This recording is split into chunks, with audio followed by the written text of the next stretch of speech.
Hello friends, welcome back to my channel cooking flavour. তো আজ আমি তোমাদের বানিয়ে দেখাবো একদম তেল ছাড়া তালের বড়া। তার জন্য এখানে নিয়েছি 1 কাপ সুজিটা হালকা করে ভেজে নেব। সুজিটা হালকা করে ভাজা হয়ে গেলে এরপর এতে দিয়ে দিচ্ছি 1 কাপ ময়দা সুজিটা ভালো করে ভেজে নিতে হবে। ময়দা সুজিটা ভাজা হয়ে গেলে নামিয়ে নেব। এবার কড়াইতে দিয়ে দেবো 1 কাপ মতো তাল। ময়দা সুজিটা কিন্তু পুরোটাই তাল দিয়ে মাখতে হবে, তাই তালের পরিমাণটা তোমরা বুঝে নেবে। এরপর এতে দিয়ে দিচ্ছি 1 কাপ চিনি। তালটা যদি খুব মিষ্টি হয় তো চিনির পরিমাণটা বুঝে দেবে। আর দিয়ে দিচ্ছি খুব সামান্য লবণ। এবার তাল, চিনি আর লবণটা ভালো করে মিশিয়ে নেব। তো দেখো চিনিটা পুরোপুরি গলে গেছে। এবার এতে দিয়ে দেবো নারকেল কোড়া।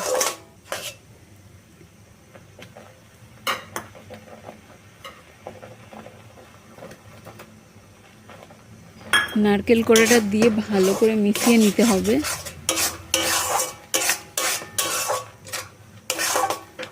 নারকেলটা ভালো করে মেশানো হয়ে গেলে আগে থেকে ভেজে রাখা ময়দা আর সুজিটা এর মধ্যে দিয়ে ভালো করে মিশিয়ে নিতে হবে।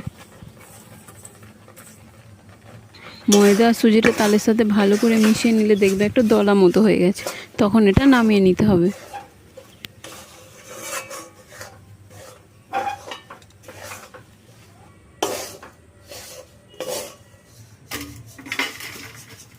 তো এবার এটা হাতের সাহায্যে ভালো করে মেখে নিতে হবে।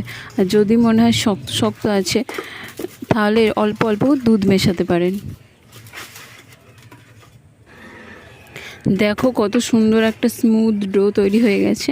তো এবার এর থেকে ছোট ছোট লেচি কেটে একদম ভালো করে গোল গোল করে নিতে হবে।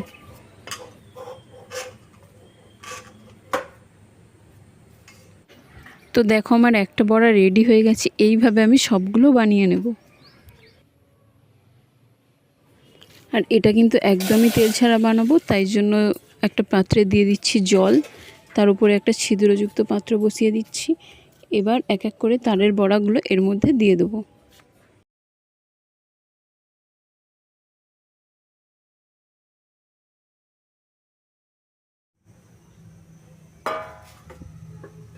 তো আমার সব তালের বড়াগুলো দেওয়া হয়ে গেছে। এবার এটা ঢাকা চাপা দিয়ে হতে দেবো 7 থেকে 8 মিনিট। তো দেখো এবার তালের বড়াগুলো কতটা ফুলে গেছে আর এটা একদমই রেডি হয়ে গেছে। আর এটা কিন্তু একদম হেলদি একটা রেসিপি, কোনো রকম তেলের ব্যবহার নেই, আর খেতেও কিন্তু দারুণ।